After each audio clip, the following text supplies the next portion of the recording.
Ok, professor, muito obrigada e seja muito bem-vindo ao nosso Instituto Universitário na Roma na Esperança. Sou aluna Imaculada Soares, no quarto ano de licenciatura e também um pouco sobre também a língua portuguesa, sobretudo na pré-escolar e ensino básico.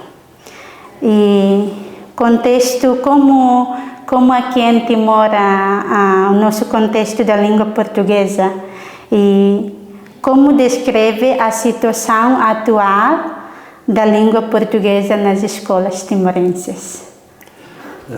Muito boa tarde, obrigado pelo convite, é um prazer participar neste podcast. Ora bem, a pergunta é complicada. É complicada porque eu não conheço a realidade como os timorenses. Os timorenses conhecem a realidade melhor do que eu. Daquilo que eu posso ver, daquilo que eu consigo apreender, o português está presente nas escolas, mas parece só estar presente também dentro da sala de aula. E nem sempre, não é? A língua portuguesa, daquilo que eu posso ver, a língua portuguesa só está presente dentro da sala de aula. De uma forma geral, os alunos fora da sala não falam português, no recreio não falam português, na rua ou em casa não falam português. Mesmo dentro da sala de aula, nem sempre falam português. E o professor, em alguns casos, fala português, ou fala português às vezes, e escreve português, passa coisas passa texto dos manuais, dos guias dos professores para o quadro, por exemplo, faz exercícios, coisas desse género. Portanto, o português escrito ainda vai estando presente, mas depois fala em teto, não é? E a justificação normalmente é que o professor fala em téton para que os alunos o compreendam, para os alunos poderem compreender.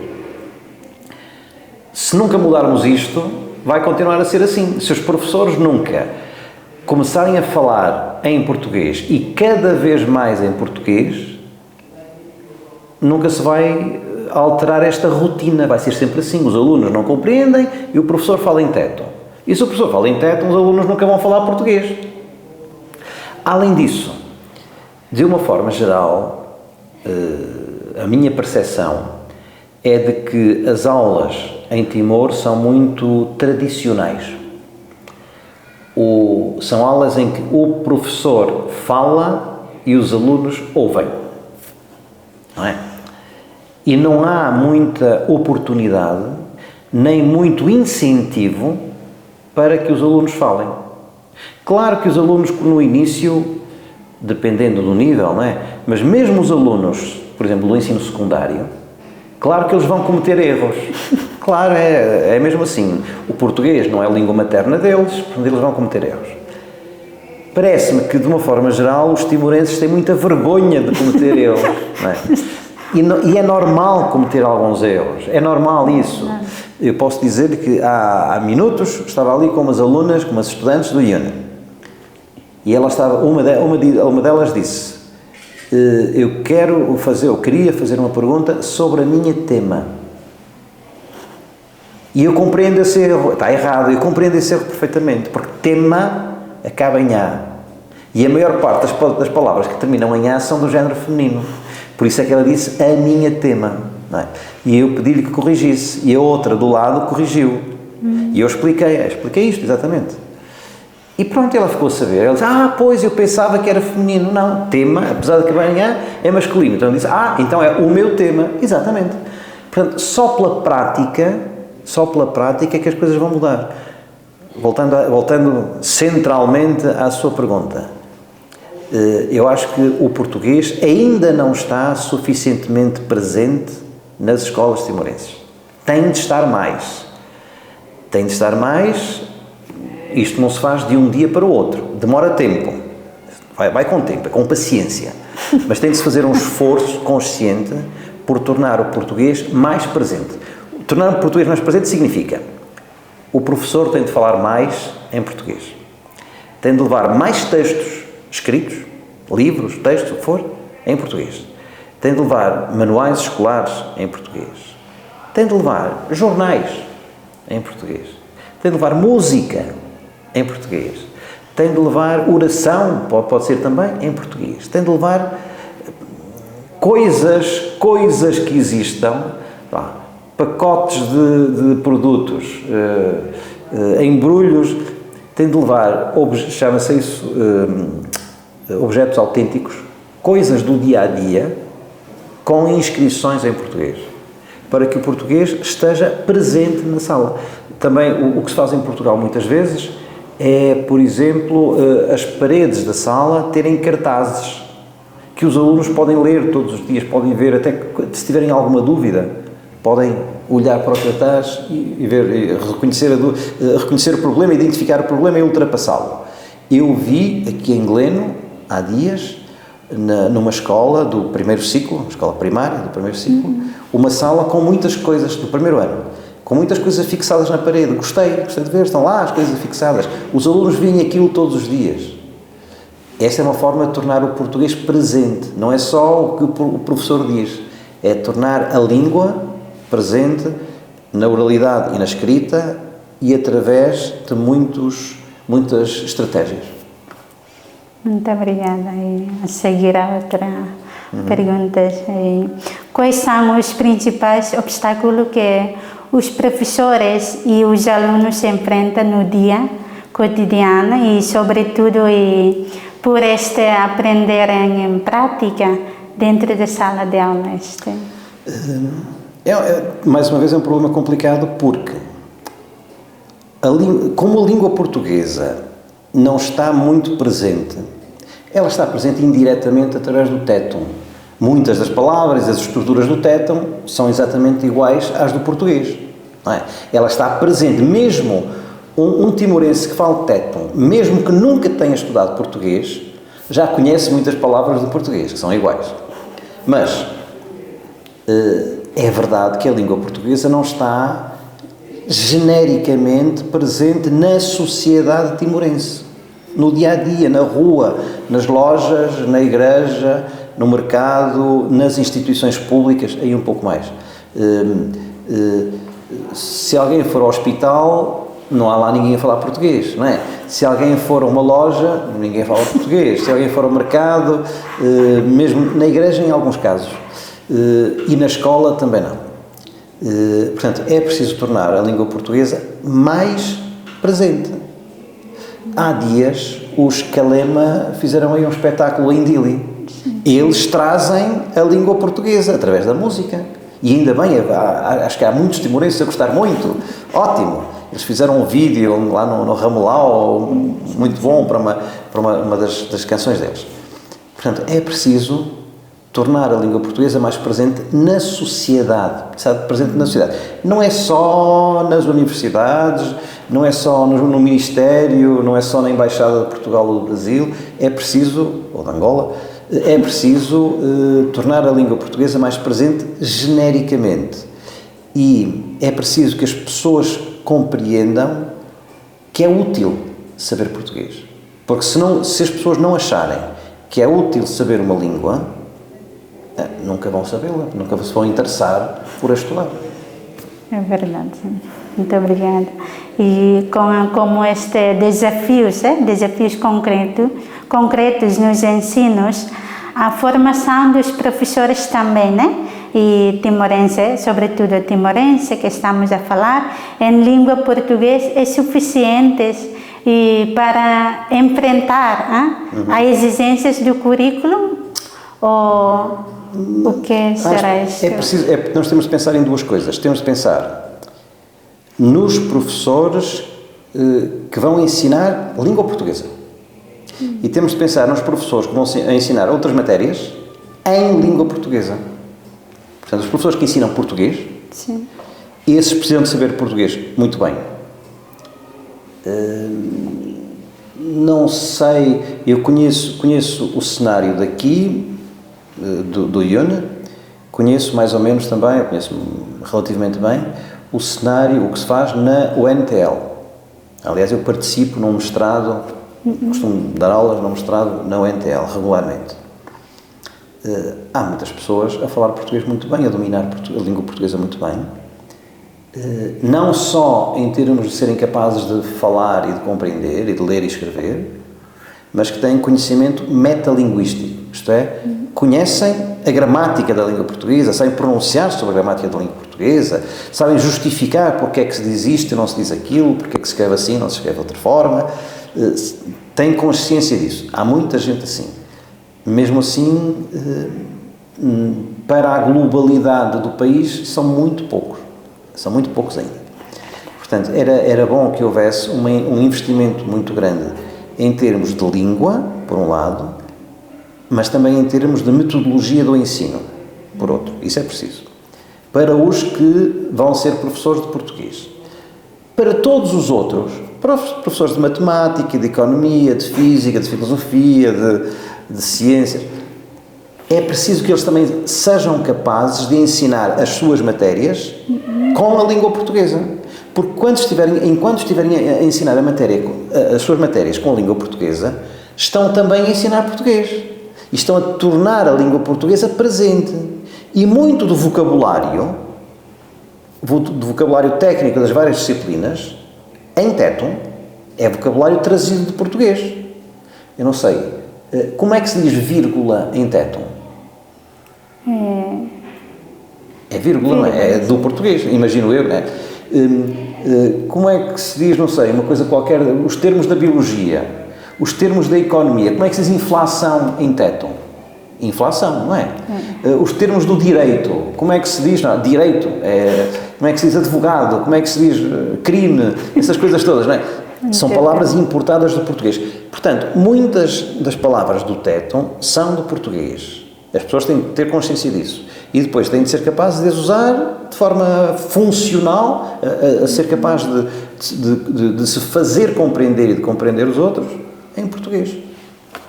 Mas isto parece, é mais fácil dizer do que passar à prática. Eu sei disto. Mas é um exercício que tem de ser feito sempre. É verdade.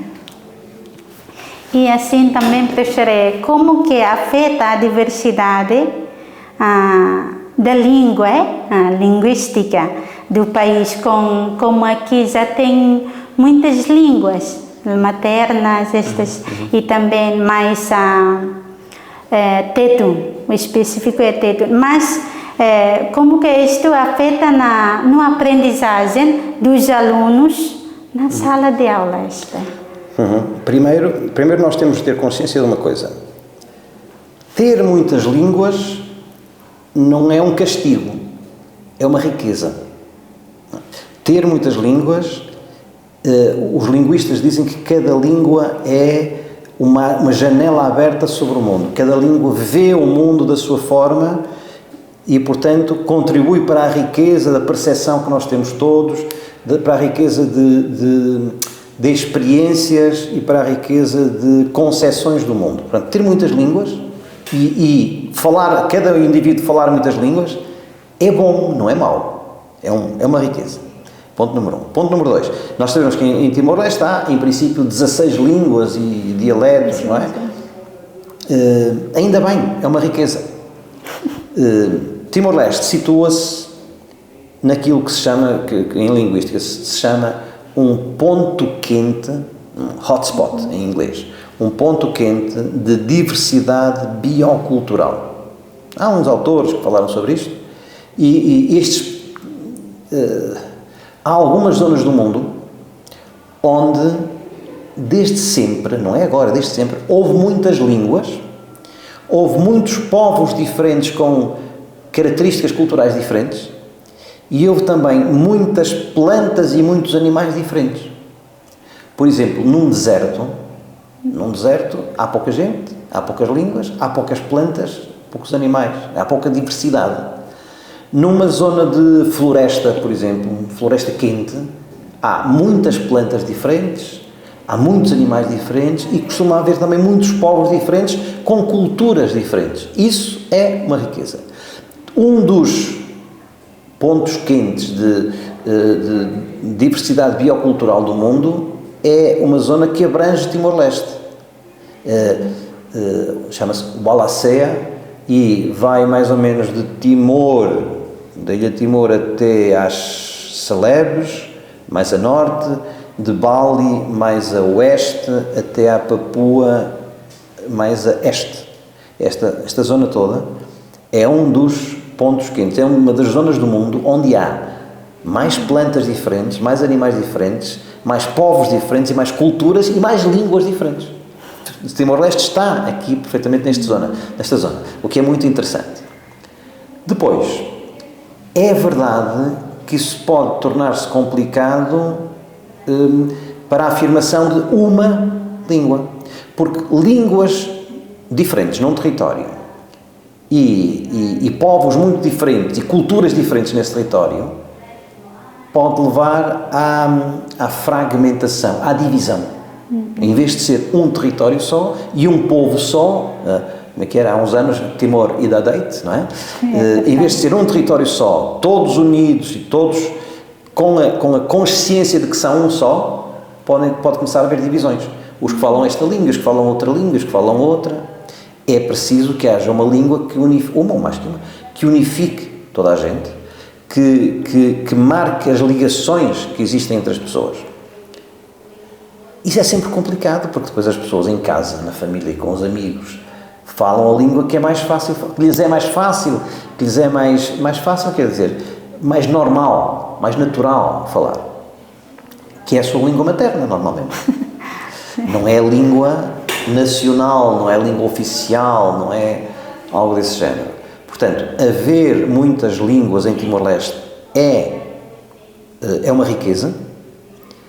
É verdade que depois, do ponto de vista da gestão política, por exemplo, os políticos, aqueles que definem a política linguística do país, vão ter mais dificuldade do que se só houvesse uma língua. Não é? Seria mais fácil, digamos assim. É preciso haver algum equilíbrio entre a existência de uma língua e a afirmação de uma língua que una todos os timorenses, que dê unidade ao país e, ao mesmo tempo, o direito de cada pessoa usar a sua língua materna nas circunstâncias familiares, nas circunstâncias próximas. É um equilíbrio complicado. Muito obrigada. E também como oportunidades e boas práticas, apesar dos desafios que o professor já falou, e quais são as oportunidades que o professor identifica para fortalecer a prática da língua portuguesa em Timor-Leste? O contacto, para começar o contacto, o nosso mundo é cada vez mais pequeno. Cada vez mais nós contactamos com pessoas diferentes de outros países, de outras culturas, e cada vez isso é mais fácil, felizmente. Há 100 anos eu nunca teria saído de Portugal, não é? Nunca haveria condições para eu sair de Portugal, quando, na melhor das hipóteses, ia à Espanha, que é ali ao lado, não é? Não viria para um país do outro lado do mundo, não viajaria, não teria essa possibilidade. Nem as pessoas se preocupavam com isso. Hoje é muito fácil nós viajarmos, nós irmos para outros contextos, irmos para outros países. Mas mesmo que nós não vamos diretamente, pessoalmente, através da internet, nós hoje, de um momento para o outro, contactamos pessoas do outro lado do mundo, não é? De outra língua, de outra cultura. É muito fácil esse contacto. Nós gostamos de ouvir música feita por pessoas de outros países. Nós gostamos de ver filmes realizados e protagonizados por pessoas de outros países. Nós gostamos de ler livros escritos por pessoas de outros países, de outras culturas, etc, etc. Nós gostamos de comer comidas daqui, dali, da colá, e comer comida japonesa, e italiana, e americana, e sei lá o que mais. E esta globalização já começou há várias centenas de anos. O café, se eu não me engano, não existia espontaneamente em Timor, foi trazido e cultivado em Timor. os feijões não existiam na Europa, foram trazidos lá da América Central. Por exemplo, há muito tempo toda a gente come pizza, não é? Italiana, toda a gente gosta de... Toda a gente não, mas muita gente gosta de sushi. Sim. Há muita comida, não é? Há muita comida, há muitas práticas que tornam o nosso mundo mais pequeno. Nós contactamos todos muito mais uns com os outros. Com a língua portuguesa também acontece isso. Mas há línguas que nos permitem unirmos-nos mais a comunidades grandes do que outras. O téton é uma língua com o mesmo direito, digamos assim, que o português, ou o inglês, ou o bahasa, ou o chinês, ou o espanhol. Mas é verdade que é uma língua que só se fala em Timor, não é? Outras línguas falam-se internacionalmente. O inglês, para começar, mas o árabe, o português, o russo também não se fala em muitas... É falado por muita gente, mas não em muitos países.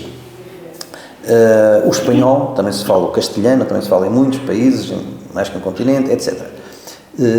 Ter línguas, falar línguas que nos conectam, que nos ligam a grandes comunidades de falantes, é também uma possibilidade muito, muito forte de nós nos ligarmos a essas pessoas. No caso da língua portuguesa, são mais de 200 milhões de falantes, não é? Os timorenses são muito poucos, 1.300.000. Os portugueses também são poucos, 11 milhões. Os brasileiros são enormes, 120 ou 140 milhões. São enormes, quer dizer, são muitos. 120 ou 140 milhões. Os angolanos são muitos, os moçambicanos são muitos, etc. É uma possibilidade também esta que nos oferece a língua, é de nos sentirmos próximos e de comunicarmos facilmente com toda a comunidade de países de língua portuguesa.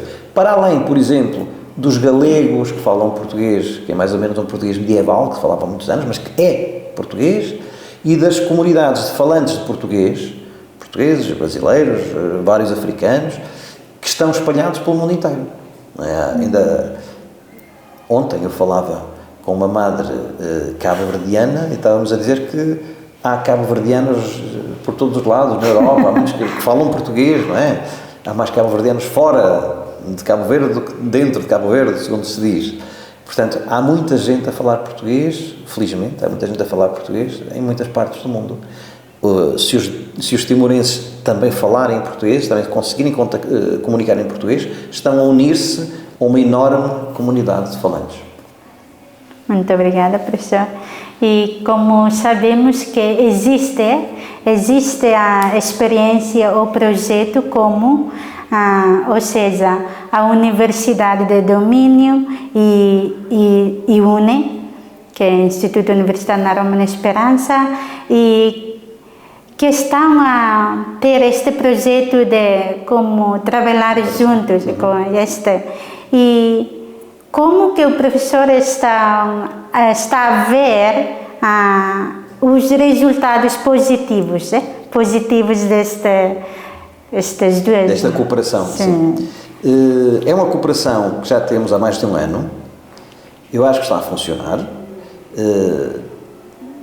Portanto, os resultados são positivos.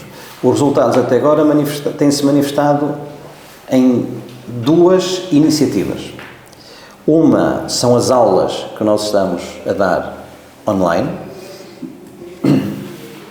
São as aulas de língua portuguesa, mas não só, que nós estamos a dar online e que os alunos do IUN estão a seguir. Por aquilo que eu consigo receber dos professores portugueses que estão a dar as aulas e das responsáveis, em particular da senhora reitora, a madre Ana Rita, por aquilo que ela recolhe dos professores timorenses e dos estudantes timorenses e por aquilo que eu recolho dos professores portugueses, acho que está a haver uma evolução muito interessante. Há momentos eu estava a falar com umas estudantes aqui do IUN e elas, como eu disse há pouco, elas falam português com falhas, como é evidente, não é? Como é natural, com algumas falhas que vão ultrapassando e vão sempre melhorando o seu domínio de língua portuguesa. Esse protocolo, nós já o temos há 1 ano e meio, mais ou menos. Acho que está a funcionar bem, acho que está a ser positivo. Desta vez eu vim aqui a Gleno com 2 estudantes é outra parte do protocolo, com 2 estudantes finalistas do mestrado que forma professores do pré-escolar e do primeiro ciclo. Para elas está a ser uma experiência extremamente gratificante, muito boa, está a abrir-lhes horizontes, estão a contactar com uma realidade que elas desconheciam por completo. E está a ser muito interessante para elas.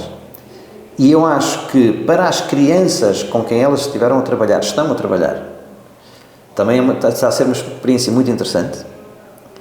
E para os estudantes de formação de professores do pré-escolar e do primeiro ciclo, com quem elas também estão a contactar, também está a ser uma experiência muito interessante. Elas, neste momento em que estamos a falar, elas estão a trabalhar com 1 dos anos. Eu acho que é uma boa experiência mútua, é uma boa experiência para os que vêm e é uma boa experiência para os que estão cá recebendo os que vêm de fora. É uma experiência linguística, intercultural e de alguma forma também pedagógica. E parece-me que está tudo a correr muito bem, ainda bem que estamos a conseguir fazer isto. Muito obrigada, professora. E também, qual o papel que a tecnologia e os meios digitais podem desempenhar em língua portuguesa na Timor-Leste? Eu há pouco disse que nós conseguimos conectarmos-nos, conseguimos ligarmos-nos de um ponto do mundo para qualquer outro ponto do mundo, de um momento para o outro, não é? Se eu pegar no meu telemóvel, eu consigo falar para a Europa, consigo falar para os Estados Unidos, consigo falar para qualquer país asiático, no meu computador. A cooperação que nós temos é uma cooperação à distância e a tecnologia permite estas aulas online. Portanto, acho que há que tirar partido dos recursos que temos. Os recursos existem, vamos usá-los. Portanto, nós conseguimos fazer isso, ficaria muitíssimo mais caro para todos. Seria muito mais difícil pegarem vários professores portugueses e colocá-los aqui a dar aulas. É verdade que para eles seria uma experiência muito boa e para aqui também não é... Seria melhor, provavelmente seria melhor. Entre o equilíbrio da racionalidade financeira e funcional e a otimização, eu diria que o que há a fazer é aproveitar a tecnologia ao máximo, aproveitar os recursos que temos, ainda bem que eles existem, vamos aproveitá-los ao máximo e vamos tirar disso o melhor partido. E cooperação Portugal e Timor e perspectiva futuras, Como que avalia a cooperação entre Portugal e especificamente a Universidade do Minho e instituições educativas aqui em Timor? A cooperação, do meu ponto de vista, é sempre insuficiente. Isto é, nós gostaríamos sempre que fosse mais. Gostaríamos sempre que fosse possível fazer mais coisas. Fazemos aquilo que conseguimos em cada circunstância, não é? Com os recursos que temos, recursos humanos e recursos materiais que temos. Há um historial, há um passado de cooperação entre a Universidade do Minho e várias instituições em Timor-Leste. Eu posso dizer que eu estive em Timor-Leste pela primeira vez há 26 anos, no ano 2000, no quadro da FUP, Fundação das Universidades Portuguesas. E depois estive várias vezes no quadro, enquadrado pela FUP ou pela minha universidade. E também uma vez, um ano inteiro, ao serviço do Instituto de Camões. A Universidade de Minho, neste momento, em Timor-Leste, ou com Timor-Leste, só tem esta cooperação com o IUN, não tem com outras instituições. Estamos a trabalhar, estamos a tentar abrir também linhas de cooperação com outras instituições. A reitoria da Universidade de Minho, a atual composição da reitoria é recente, tem poucos meses, foi eleito um reitor há pouco tempo. Eu já tive uma reunião com uma pró-reitora que disse que queria claramente ampliar, intensificar a cooperação com Timor-Leste. Ela prevê vir a Timor-Leste daqui a alguns meses e é possível que o reitor da Universidade de Minho venha também a Timor-Leste, talvez para o ano, daqui a algum tempo. Há abertura para cooperação com várias instituições.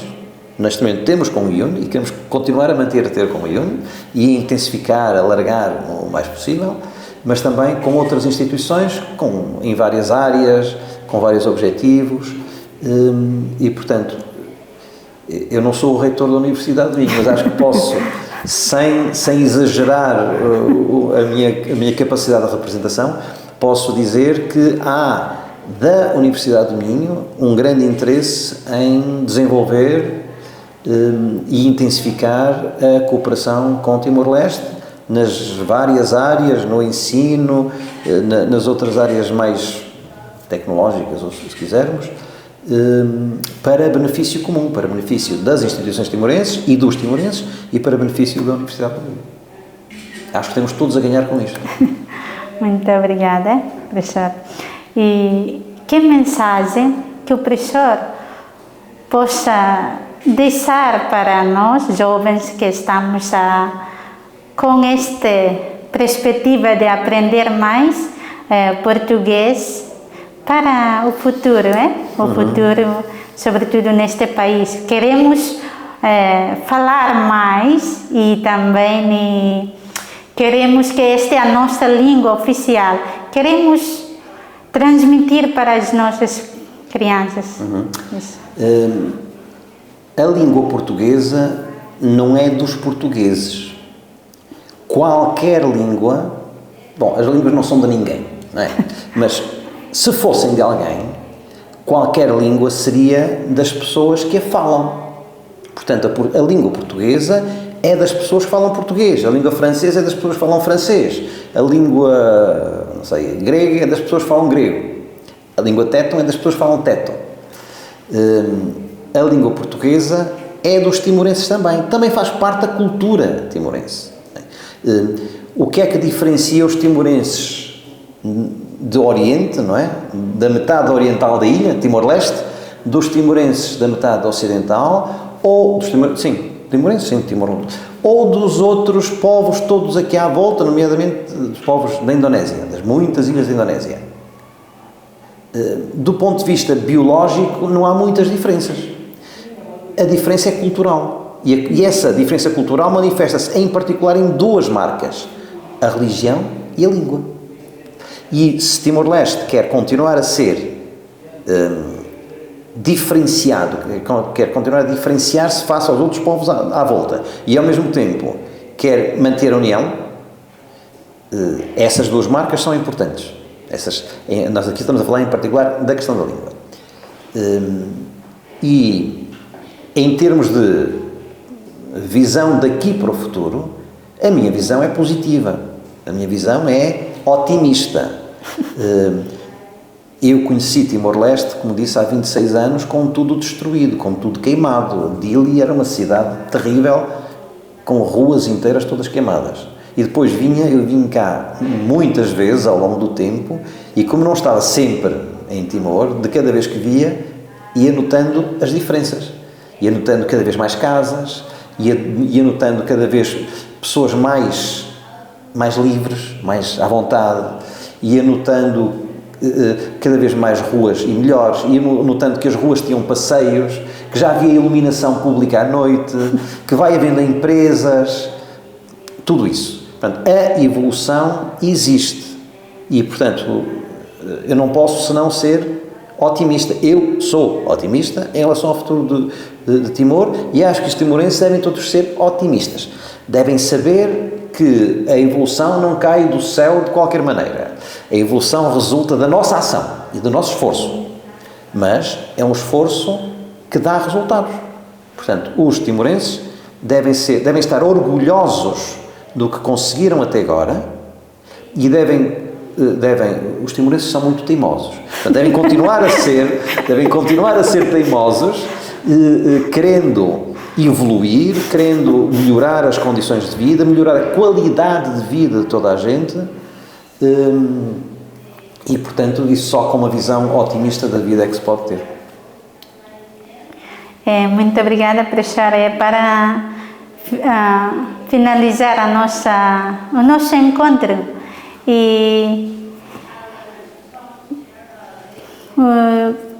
qual que